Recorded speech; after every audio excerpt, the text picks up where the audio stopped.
Hello, everyone. It is the 23rd of January. The 23rd of January.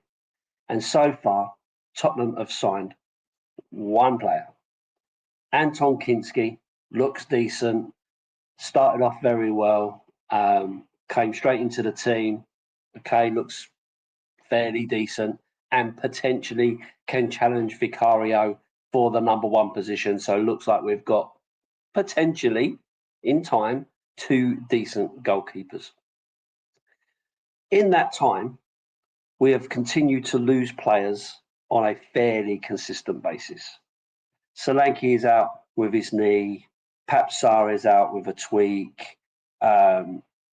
Johnson's out as well. And now we're going into the Europa League next couple of games, and we've got several players, Kinski included, who can't even play in that.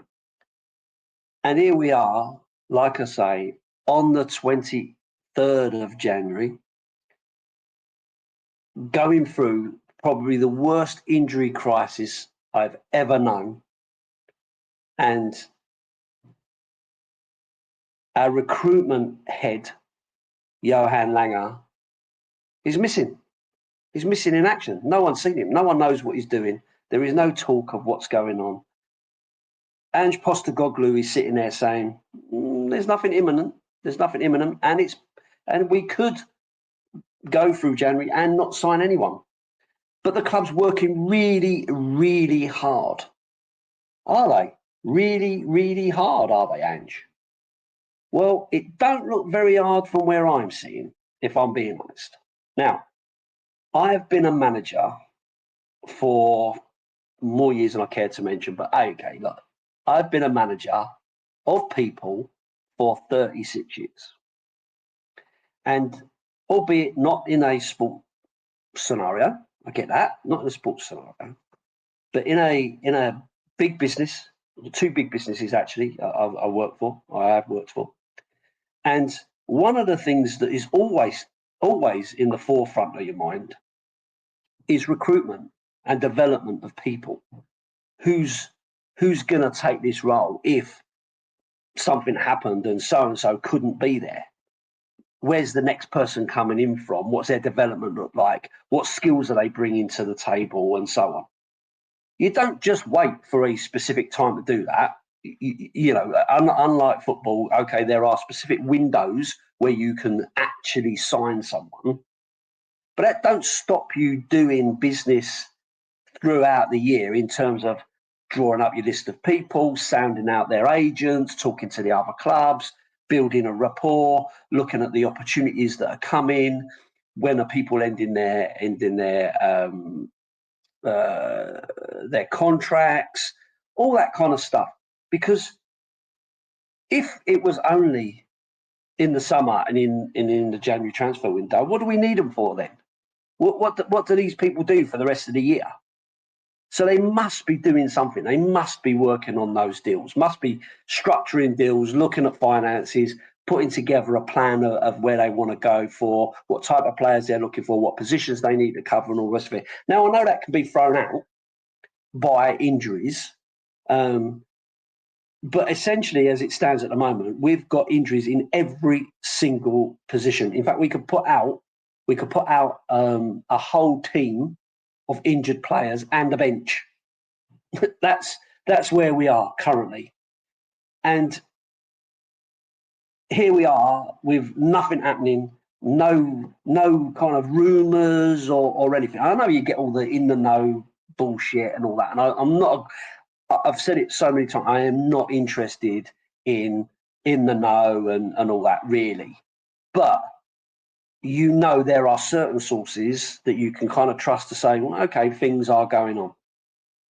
There is work going on. I can believe Ange when he says they're working hard, because I can see that, so-and-so has been spotted in wherever, I don't know. And I know the club like to keep things very quiet and close to their chest and all everything, which they did for a few players. We didn't see him come in and all the rest of it. But at this moment in time, the club and the board have said, we're going to now, our colours to the mast, on Ange Postecoglou. We're going to support this manager, and we're going to do everything we can to help him be successful. Don't look like it. It don't look like it. What it does look like is that you are building up your excuses already.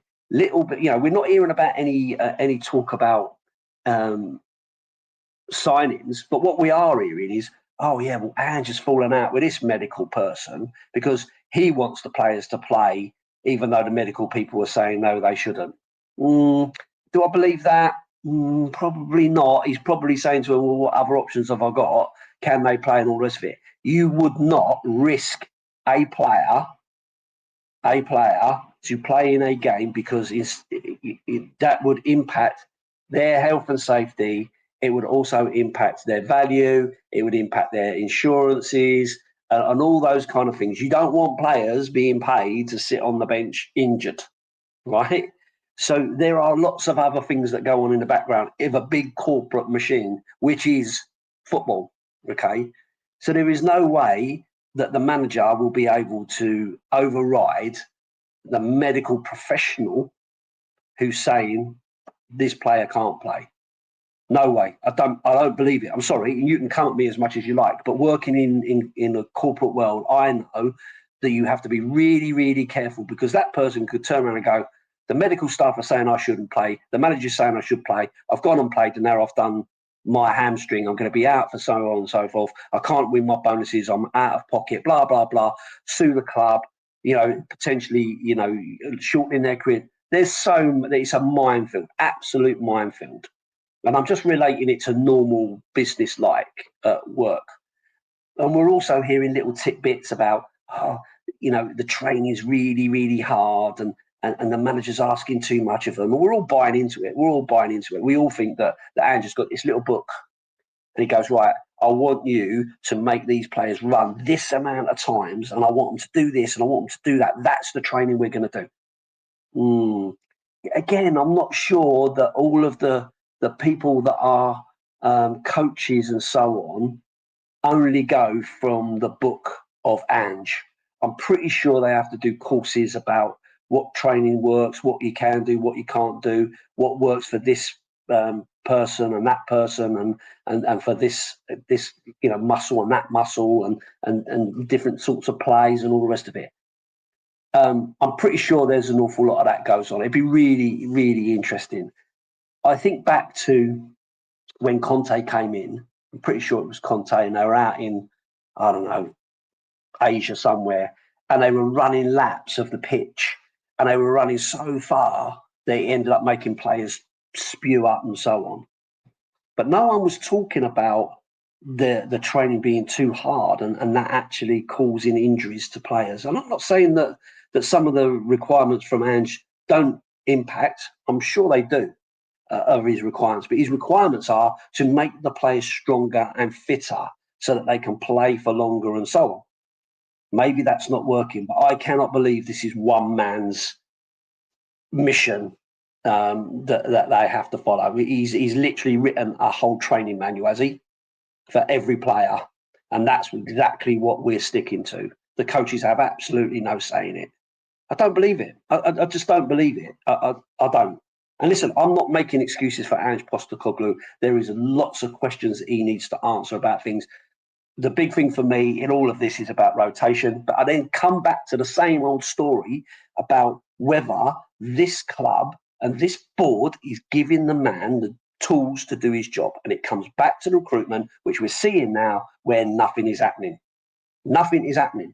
And so we are still stuck with the same players doing the same thing and rotating. So when they come back from injury, they're still going to be playing the same amount of games because the reality is all the players that have been holding the fort will need a break. So then you're in that rotation where you're basically bringing back the injured players to take over from the players who are about to get injured because they've been playing so much football. There is no depth in this squad. And it needs serious overhaul. I said this right at the beginning of the season. We need something like 11 new players, 11 additional players. And people laugh at me. They go, 11 players, that's never going to happen. No, I know it's never going to happen. Don't change the fact that that's what we need.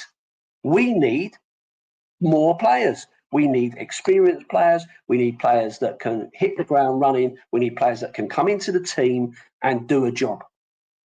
I get it. Bringing the youngsters, absolutely. Love the idea of bringing in the youngsters because that builds for the future.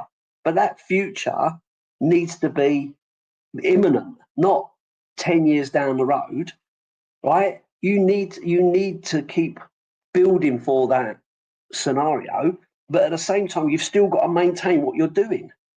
If you want to get anywhere, we cannot be happy sitting in 15th. And all these people going, maybe we need a relegation to get rid of Daniel Levy. Really? Do you really think that Daniel Levy is going to leave the club? Right? He's going to leave the club, going into, say, the Championship, and take less money than the money that it's worth. Of course he isn't. Of course he isn't. There's no way he's going to do that. He wants maximum. There is no way the guy even wants to sell the club or leave the club because it is a money spinner, an absolute money spinner with everything else. You've got the hotel to come. That's going to be a money spinner on its own with, all the corporate events and all the rest of it. Making it an attraction, not just on football days. So where's the logic that says that he wants to leave the club? He doesn't. He doesn't, and he's not going to. And all they're doing is they're building this rinse and repeat scenario time and time again. Ange Postecoglou will leave this club, and I'm sure it will be sooner rather than later. And then we're going to bring in who? The Bournemouth manager seems to be everyone's favourite at the moment. The Bournemouth manager, the manager who's had one decent season in the Premier League, who's doing something really good with Bournemouth. Fair play to him. Fair play to him. Maybe he is a magician. Maybe he is really, really good. Or maybe he's just the next cannon fodder for the fans to jump up and down about after Ange has gone, but buys Daniel Levy and his cronies even more time to just keep doing what they're doing. Rinse and repeat, taking out as much profit as they can, earning as much money as they can on the back of Tottenham Hotspur, and at the same time investing whatever they need to invest that gets us by. And people go, we've spent £300 million. Yes, we have. But it's nowhere near enough. It's nowhere near enough from where we are because the lack of investment that's been made into this football team over the last 20 years is astounding in comparison to what other clubs have spent and other clubs have done.